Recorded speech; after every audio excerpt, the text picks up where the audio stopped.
Hi, everyone. Very, very happy to be here today in our webinar. Every seconds count. Alongside with me today are two wonderful guests who joined us today. Mike Mello, essentially kind of the CISO of Life Labs, and James Bertotti, who is the mind behind Lashio Tech, and they'll introduce himself in a second. Today, we're going to talk about a problem statement that for many security leaders have never been clearer before, which is speed. Remediation cycles are too long to handle the accelerating pace of AI-driven attackers and new threats. Talking here about all of those new vulnerabilities, so-called 0 days. We're going to delve into this problem, its impact on security teams, and why we share a joint belief that ADR is the solution space. But first, let me hand over to our amazing panelists for a quick introduction. Mike, please take it. Yeah, thanks, Daniel. Happy to be here, with both you and James. Obviously, really excited to talk about ADR and kind of what that means to us. But yeah, for me, I'm Mike Mello. I'm the Chief Information Security Officer and the Vice President of IT Shared Services with Life Labs. So I own all the sexy, super cool cybersecurity stuff, and then all the unfun IT stuff that likes to break, like data center, end user compute, and the ITSM practice space. Thanks for Great. being here. Yeah, I'm James. My background is DevOps into security engineering stuff. I've been at ReliaQuest, an MDR provider, and then PagerDuty doing FedRAMP stuff, which is maybe if there's anything more miserable than IT ops, like FedRAMP probably is up there. And so, yeah, created Latio Tech as a way to help engineers find security tools that are the right fit for them and cut through some of the marketing stuff that's out there where everyone's a CNAP or something. So that's me. Thank you both.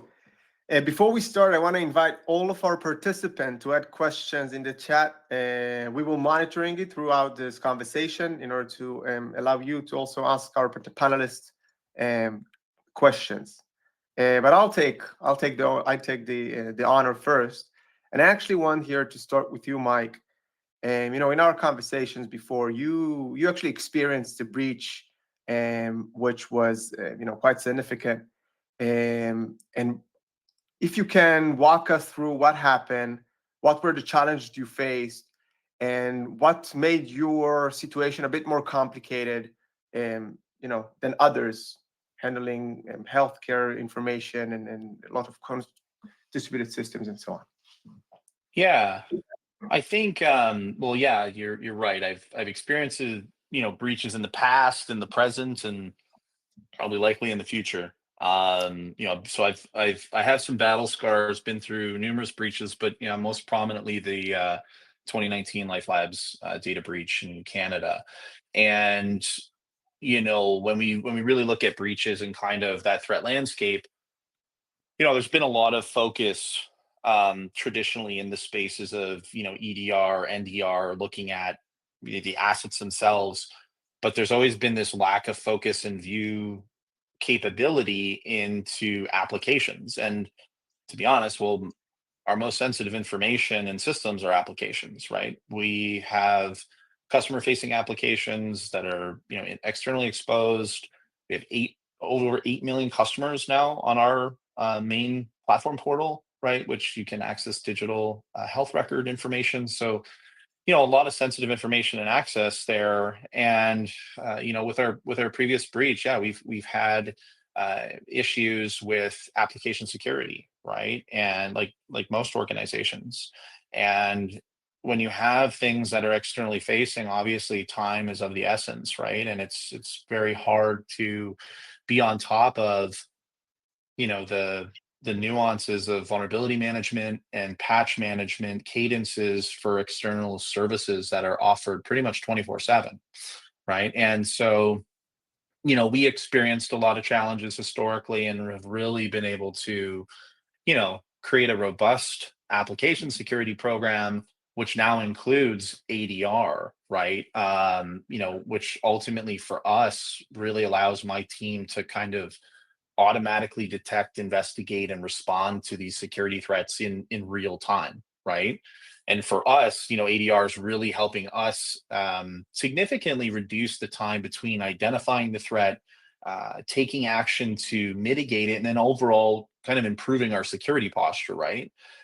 And us being in healthcare, again, it's super critical, right? We have legacy systems, we have a high level amount of data sensitivity, a lot of exposure through third party vendors, and obviously a lot of regulatory pressures, right? So there's a lot out there, and a lot that's available for and subject to attack, and we've never historically been able to get a grip around the application space, right? We're just completely blind, as most companies are in the application space. There is really no ADR solutions out there prior to MiGo, right? And it really allows us to kind of dig into real-time monitoring and incident logging.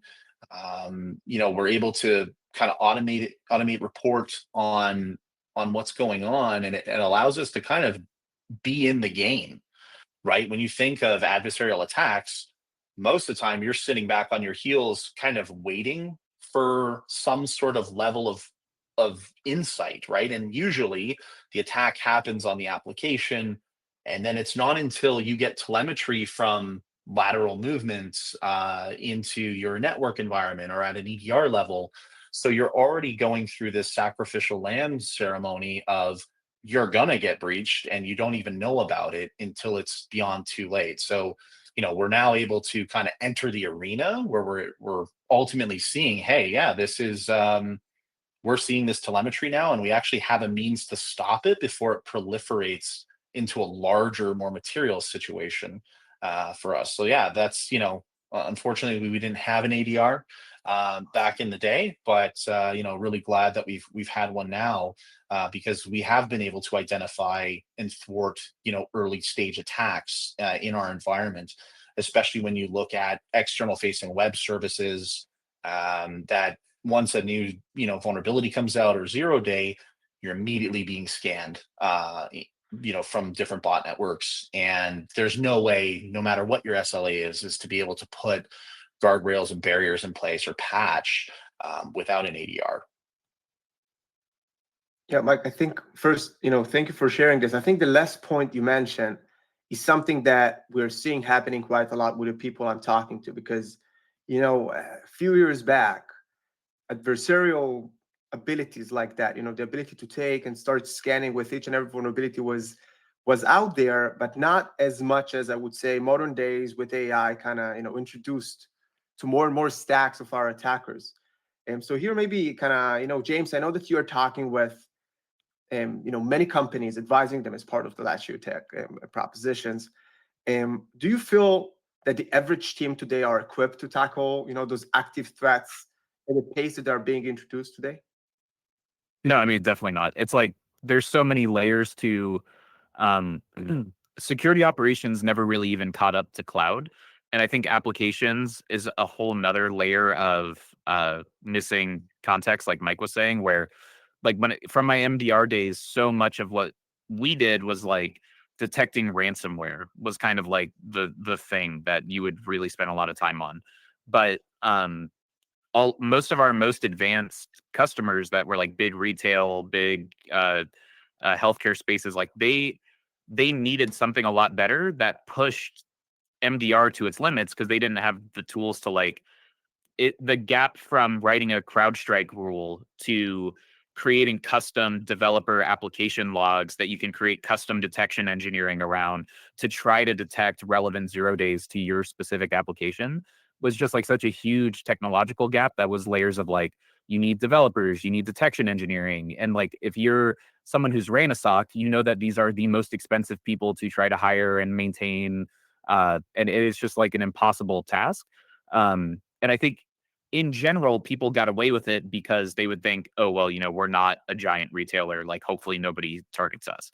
But really what LLMs do is up level the average attacker to a different ability. Like even someone like myself, who's like a good enough Python JavaScript guy to like get into trouble, but it asking me to create like a C 0 day to do a memory exploit on a Linux system would be like, a fun time for everyone. but LLMs make it so like that's a conceivable thing for me to do if I feed it a CVE and I feed it the base OS I'm looking at. It'll help me write the code and figure out how to do the attack. And really, it's that leveling up of the average attacker's ability, where like we used to think about like a WAF stop script kiddie kind of attacks, but like the average script kiddie attack is now like a pretty sophisticated pinpointed payload exploiting a CVE they know is there, from just the up leveling of basic tools like burp and those sort of attacker tools, along with AI to actually create payloads that are going to work, and get into the application. And I think that's why uh, a lot of DR tools are necessary for the industry, but ADR specifically is like the biggest missing context for application for the SOC in general, but really just for anyone trying to do any kind of detection and response to know if they've been breached at all. Yeah, no, I think it's super interesting how we kind of you kind of framed it there, because we talked about detection and response. I think kind of when I'm speaking with a lot of prospects, I remember kind of speaking with Mike, speaking with others. There is a lot of companies that are saying, yeah, but we have a lot of like vulnerability management efforts. We're trying to we're trying to fix things. We're trying to prevent things. Like, how do you see those things? Maybe here, kind of asking both of you, but both of you are talking with quite a lot of people around you. Like, how do you respond to those people who are saying, no, we can actually handle those things before they will hit, like before somebody will hit us? Yeah. I mean, to me, it's like pure aspirational. Like, I just don't understand. I think this is what really took cloud security down the wrong path for like 10 years, where we just do all the like posture scanning and visibility is easy because it makes us feel good, because I can just plug it in and go like, oh, look, I have a S3 bucket open to the internet. I'll fix that at some point. But it's not actually providing any security value straight from the initial implementation. And so I think that's the fundamental piece is we need to, when it comes to bringing that into application, there's no such thing as you will never hit zero vulnerabilities. You will never hit like perfect state of my application. And so you need things to mitigate ongoing threats before, like while you're trying to patch. For a small company, like I know that if it took us like 2 weeks to fully respond and patch Log4j in our systems, like what does that look like for a bank or a giant healthcare provider? Like it's going to be months before that thing gets patched. And in the meantime, are you just supposed to like hope that maybe your WAF provider's rule that they put out after a couple of weeks is good enough? Like when bypasses are well established for all that, like we really have this like detect and pray mentality that doesn't work as people get better at exploiting exploits. Yeah, that's well said, James. Like I think, to your point, like postural management viewpoints are very just, we're just trying to reduce the amount of open doors we essentially have, but it doesn't mean that we're actually really any more secure necessarily to a certain degree, right? And that, this has been a long time missing gap, right? For any sort of visibility. Like no one's been able to, even when we were looking for an ADR solution, it was getting muddied in the realm of CNAP and CSPM. And I'm like, that's not what I'm looking for. Like, I want EDR on my apps.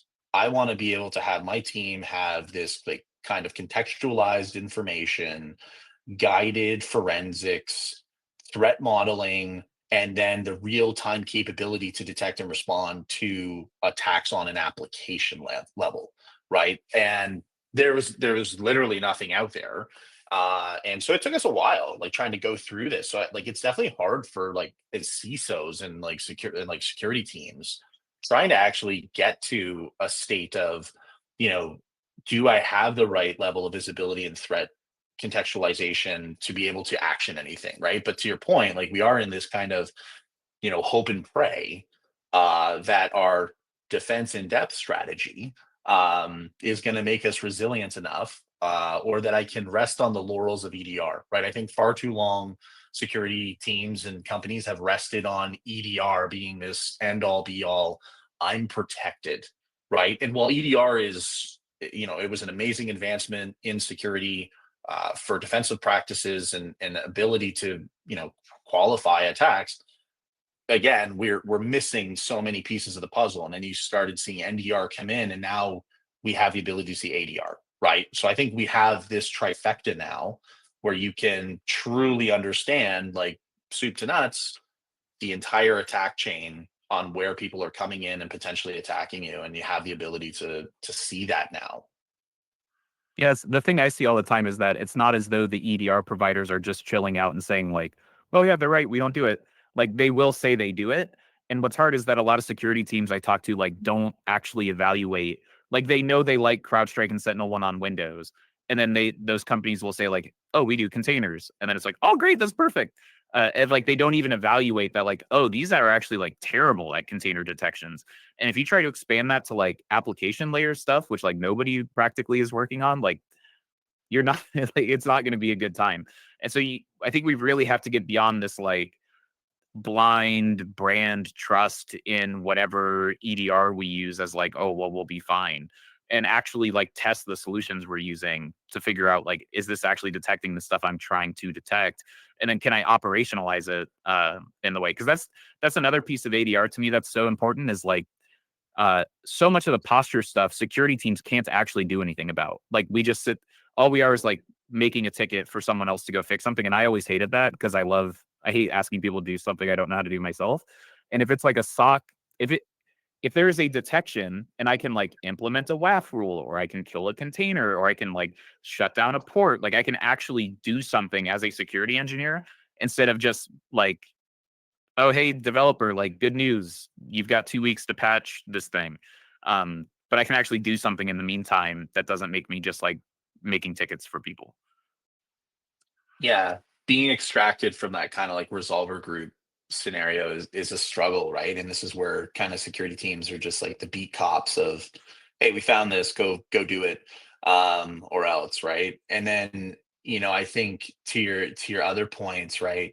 Um, it is quite interesting because we're seeing this challenge as CISOs where in my community groups, there's a philosophy of best of suite now, right? Where people are blindly trusting, name brands. And again, I think that there's good and bad to that, right? So this blind trust that, they've excelled at one area or one facet of security doesn't necessarily mean they're going to be adequate or best of breed in another one, right? No one can be best of breed in everything. And I think that, I still employ a philosophy of best of breed, right? What makes sense. In some areas, we try and look at where suites make sense as well, but yeah, we go in and validate and test. We don't blindly trust things, right?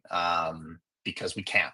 Honestly, we just can't. And you're seeing that there's so many different companies that are trying to remain relevant, right? These, let's call them traditional legacy type organizations who are acquiring, early stage startup companies. And then there's a lack of synergy or integration with that product platform. And then you have this complete disjointedness. And so it just exacerbates the problem, right? Where security teams aren't truly getting a good ROI on that investment, and they're truly still not solving their security challenges, right? So I fully agree with what you said. I think that's, yeah, it's bang on. And Mike, I think following what you mentioned, I think that I'll ask you for, for advice for some other, for the audience and for other CISOs, because I think one of the things we're hearing a lot, is, you're a CISO, you took some decision going back to this based on threat landscape, but as we mentioned, the threat landscape changed. So like, when you come back and essentially, kind of what's advice would you give, other CISOs on maybe how they need to kind of communicate such a thing for their boards, for their teams, because there is some type of like, the CISO has the bit more kind of forward-looking persona here, kind of navigating the security organization.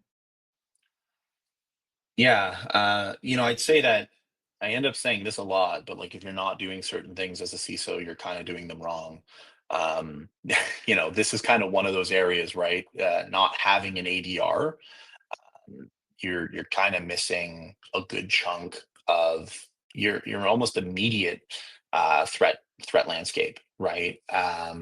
It's not until after the fact that we're relying on other telemetry to understand what we're working with. So I would say one, you know, there's a lot of focus in the AI SOC space around trying to get better mean time to detect to respond. It's like, well, you can't really do that because you're missing kind of the first iteration of the detection in a lot of senses. And then, when we look at how do we challenge and improve vulnerability management programs, right? Again, this has been the constant battle around prioritizing different actions.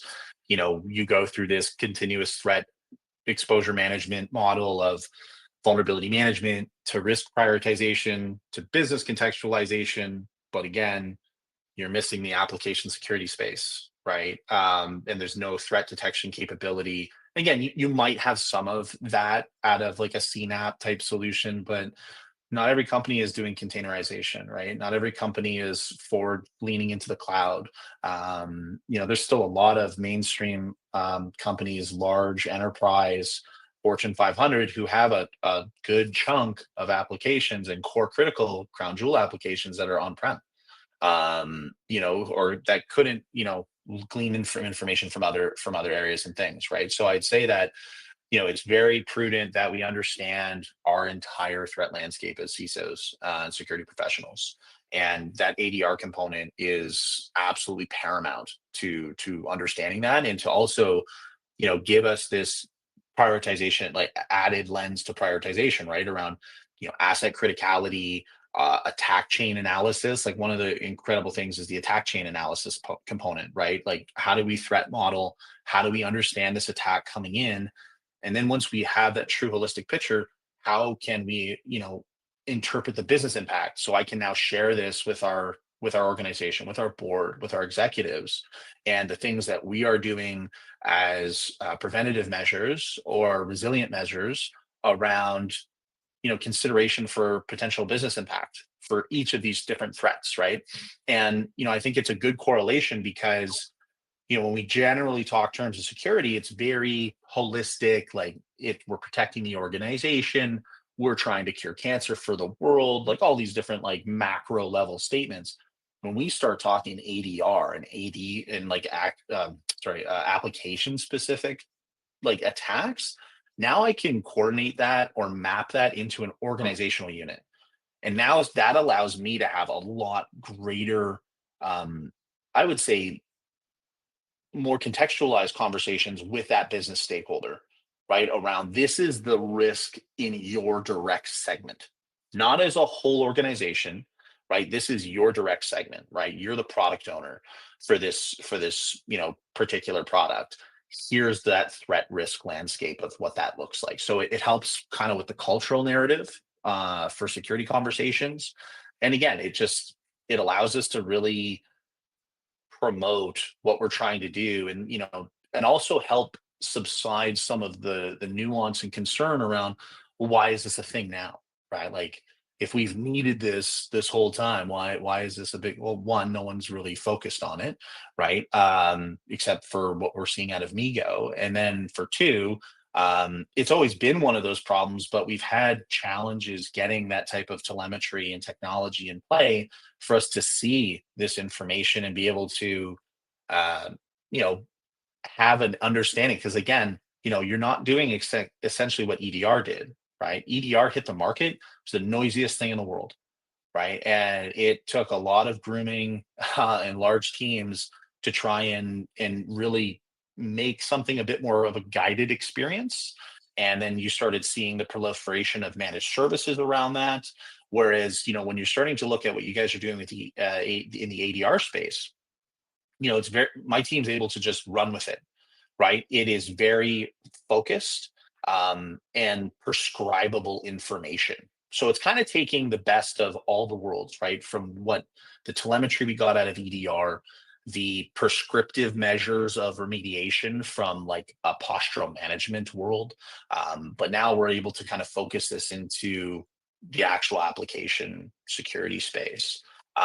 So again, those are kind of some of the big things for me as a CISO and what we've done with it and how, I position that into our organization as well as to the importance and prudence of a tool like this.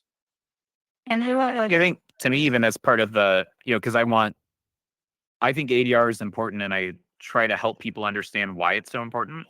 And what I commonly think of as like the surprising benefits of ADR, where like the key pitch makes a lot of sense as like threat detection for these new types of threats that like you can't detect any other way. Like you need application layer visibility.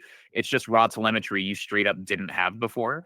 And like that makes a lot of sense. But when you do that, there are so many other benefits that come along with it that are hard to understand from like a acquisition standpoint, because they don't like, it's not like you can go get rid of your CNAP now, or you can go like, there's no like clear line item replacement for a lot of these technologies, but they make everything else so much easier. Like when you're doing the call stack analysis and seeing what functions are executing, and then tying that into your developer security program, so that now instead of like this fake reachability thing, they can actually see like, here's the proof that this vulnerability is actually executing. You've shrunk your backlog by 1,000,000%. Like that's the kind of stuff that is like an added benefit that you might not like intuit right away, but it just makes that part easier. And then on the posture side, it's the same thing where like your CNAP might tell you, hey, this ALB is open on a port 80 or whatever, but it's not going to tell you like anything after that. And that's the first question a DevOps person is going to ask when you say like, hey, we need to close this port, is like, what applications are using that port? Like, is it going to have any downstream effects on the app? Like, that's why these things are hard to fix, is you don't have the app context to see it. And again, that's like an added benefit where I view ADR not just as like uh, the detection piece, which is like the core of it, but it's helping make CSPM actionable. It's making your SCA scanning actually usable. Like, because all of this stuff was, I mean, heck, CNAP has application in the acronym, and yet it does nothing at the application layer. And so this is the piece that helps to make it all just like way more usable data than it is otherwise. We actually, that's such a good point, James. We actually have started using it in change management as well, right? For that specific purpose around downstream implications of changes, where we didn't have contextualized mappings of the interdependencies of different applications or APIs being passed through in our environment. So it's actually kind of helping us feed our CMDB, and helping reduce potential business operational outages as well. So yeah, it's incredible to even, you have those surface layer kind of table stakes benefits, and then you have all these like net positive ancillary benefits as well that even go beyond the scope of security, which has been fantastic. But I try to help security people so much because like most of us don't have a background in like observability or application performance monitoring and that stuff, where when we picture a map of our application, we start thinking in terms of infrastructure, where we're looking at like nodes sending network traffic to other nodes, or like pods communicating, or like servers sending network traffic. But it's a totally fundamentally different and more useful diagram when you conceptualize those as not individual pods, but services making calls between each other. And you can see the API calls that are happening. You can see the user session that's happening. Like, it's a fundamentally different way to conceptualize your infrastructure that security teams just don't have, unless you've managed to find the developer turned security guy, and then he'll be on his 19th job for the 19th year. Yeah.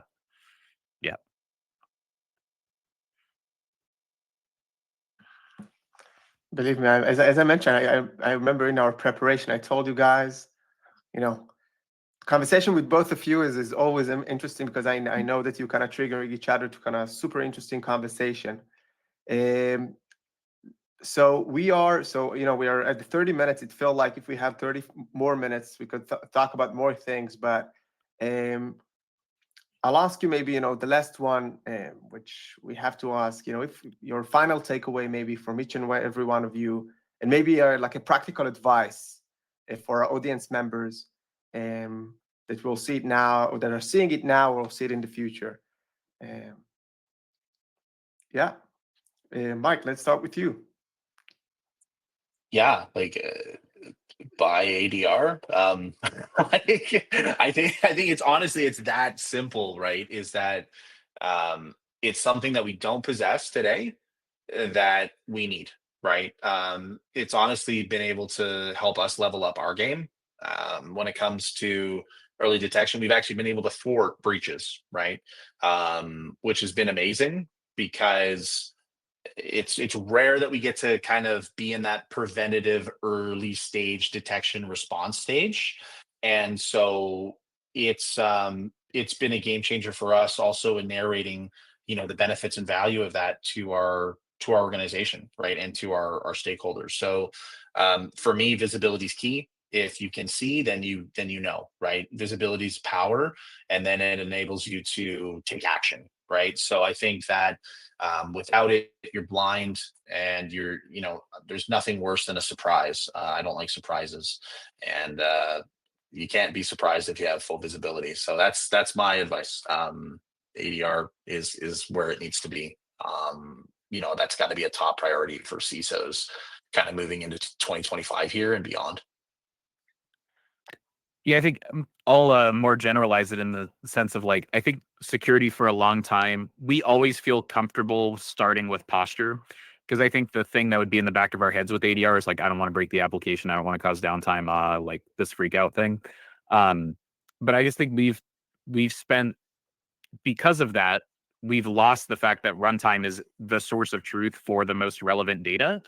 And so I actually encourage security teams to like flip that paradigm where you actually want to get a runtime tool before you get a posture tool. Because the runtime tool is probably going to also do a lot of the posture stuff that you're trying to get anyways. And they won't have the runtime. And the runtime starts protecting you from day one. Like, even if you don't turn on any of the prevention stuff in Migo or whatever detection response platform, you will start getting visibility into if you're actually getting attacked or not. Whereas every CSPM, all it fundamentally, or any posture management tool that starts on that side, like fundamentally, it's just creating work, and it's not going to do anything to stop an attack at all. And so you're basically paying a vendor a ton of money to create a ton of work for you, which is good because it's important work, but it's just not. I think what's unintuitive is I think CSPM is actually, or not CSPM, but like any posture tool is actually the maturity thing. Like if you feel immature, you should start with runtime, even though it's scary, because it's actually doing something. And then as you mature, then you look at more of the posture stuff to figure out how do we make these bigger fixes to our infrastructure. And I think we've done that with EDR. I just think with cloud, we flipped it for some reason. Mostly, well, not for some reason, because I think a lot of marketing was put towards making us flip it because we feel good with CrowdStrike. Like people go, I wouldn't tell someone to buy some like Windows posture management system. Like just go get CrowdStrike or SentinelOne or whatever, like EDR for your Windows laptop. I'm not buying like a laptop posture management tool. And just because cloud is more scary, we feel like we had to start with posture instead of runtime. I think it's actually flipped. So that's my 2 cents, is start with runtime instead of putting it off for later. So thank you so much both again. I think for the audience, we heard why ADR is important and kind of some of the struggles the team face alongside advices from really kind of outstanding forward-looking security leaders. For the audience, if you heard anything that resonated or you are interested to learn more, please reach out to me on LinkedIn or visit us at Migo.io. Thank you so much for being here today, and see you next time. Thanks, guys.